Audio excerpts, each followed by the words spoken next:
আসসালামু আলাইকুম ওয়া রাহমাতুল্লাহি ওয়া বারাকাতুহু। সবাইকে মা ভাষা শিক্ষা ক্লাসে স্বাগতম। আ আমরা গত ক্লাসে আমরা পড়েছি কালেমা আর একটি প্রকার ইসিম।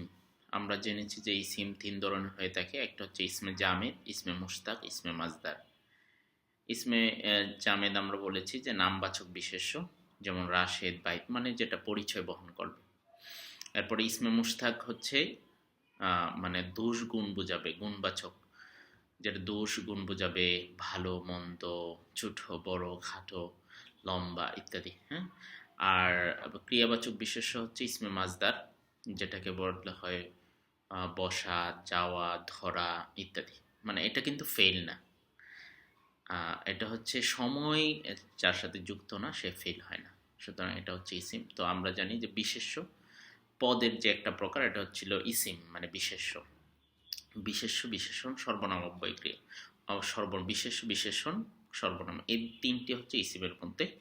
আমরা গতকালকে ইসিম পড়েছি। আজকে আমরা যে বিষয়টা পড়ব এটা হচ্ছে ফেইল। আমরা আজকে যেটা পড়ব এটা হচ্ছে ফেইল। তো আমরা জানি যে ফেইল হলো কাজের সাথে সময় যুক্ত হবে তখন তাকে ফেইল বলে।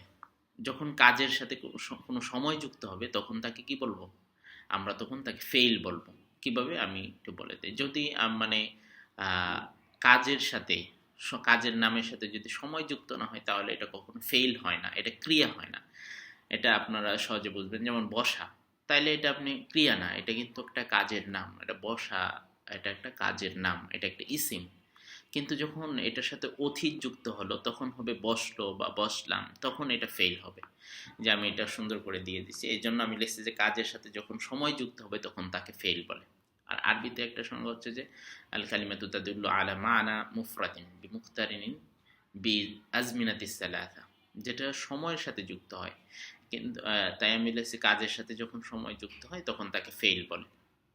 লিখেছি দেখেন, যাওয়া, এখানে আমি সুন্দর করে দিছি যে যাওয়া। যাওয়া মানে হলো যখন যাওয়ার সাথে অতীত যুক্ত হলো, মানে যাওয়া যোগ অতীত। অতীত মানে যেটা কাজটা গত হয়ে গেছে, তাইলে গেল বা গেলাম, গিয়েছিলাম ইত্যাদি হবে। গিয়েছিল, তাইলে গেল। জাহাবা, সে গেল। ঠিক আছে, জাহাবতু, আমি গেলাম, তখন এটা অতীতকাল হয়ে গেল, তখন এটা কিন্তু ফেল। আবার যখন পড়ার সাথে বর্তমান যুক্ত হবে তখন হচ্ছে কি পড়া যুগ, হ্যাঁ আমি পড়ি, তাইলে পড়ি, সে পড়ে, তখন হবে পড়ে। আর যখন আবার যুক্ত হবে যে বর্তমান, যখন যুক্ত হবে, যেমন আমি পড়ছি, হ্যাঁ, সে পড়বে ইত্যাদি বোঝাবে। তাইলে কাজের সাথে যখন সময় যুক্ত হবে তখন তাকে ফেল বলে। তো কাজের ধরন, ফেইলের ধরন হচ্ছে আমরা আরবি ব্যাকরণের পরিভাষায় ফেইলের ধরন কয়েকটি। এর মধ্যে আমি কয়েকটা উল্লেখ করেছি, যেমন অতীতকালীন ক্রিয়া।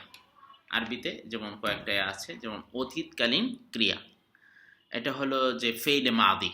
আমরা এটা খুব ভালোভাবে মুখস্থ করে নেব যে ফেইল হচ্ছে কয়েকটি প্রকার আছে। 4টি প্রকার আপনি বলতে পারেন: ফেইলে মাদি, ফেইলে মুদরে, ফেইলে আমর, ফেইলে নাহি। মানে এটি 4টি প্রকার।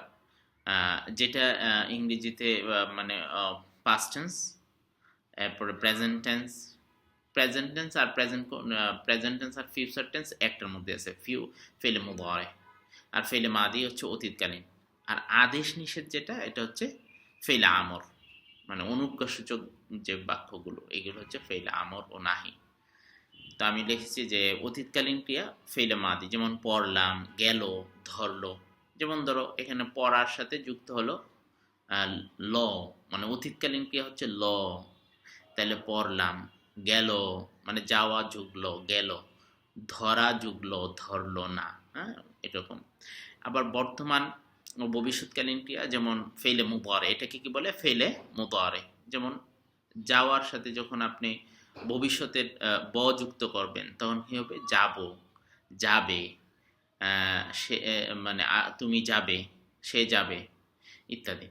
এরকম পড়ে, হ্যাঁ, যদি বর্তমান যুক্ত করি তাহলে হচ্ছে পড়ে, সে পড়ে।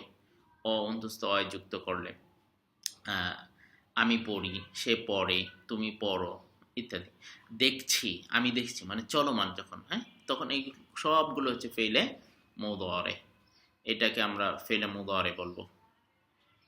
ঠিক আছে?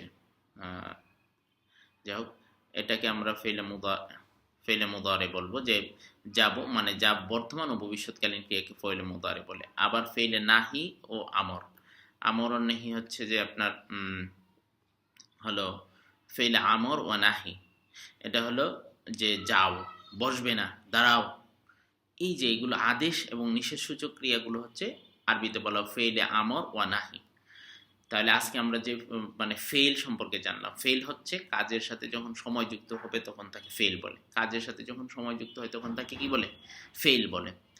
যেমন যাওয়ার সাথে অতীত যুক্ত হবে ল, তখন গেল। বর্তমান যুক্ত হলে তখন পড়বে। তো এই ফেইল হচ্ছে ৩ রকমের। আমরা একেবারে শিখব অতীতকালীন ক্রিয়া, বর্তমান ও ভবিষ্যৎকালীন ক্রিয়া, আদেশ ও নিষেধ সূচক ক্রিয়া। আদেশ ও নিষেধ সূচক ক্রিয়া এই ৪ প্রকার। তাহলে আমরা ৪ প্রকার বলতে, ফেইলে মাদি, ফেইলে মুদারে, ফেইলে আমর, ফেইলে নাহি। তো আশা করি আমরা এইগুলো যদি নিয়মিত আমরা ক্লাসটা ফলো করি, আশা করি আরবিতে আমাদের যাদের দুর্বলতা রয়েছে আমরা ভালো করতে পারবো। এবং আমি এই বেসিকগুলো শেখানোর পরে আমরা একদম একেবারে প্র্যাকটিক্যালি আরবি কিভাবে বলতে হয়, কিভাবে শিখতে হয়, এগুলো আমরা এইটাতে চলে যাবো ইনশাল্লাহ। আসসালামু আলাইকুম ওয়া রাহমাতুল্লাহি ওয়া বারাকাতুহু।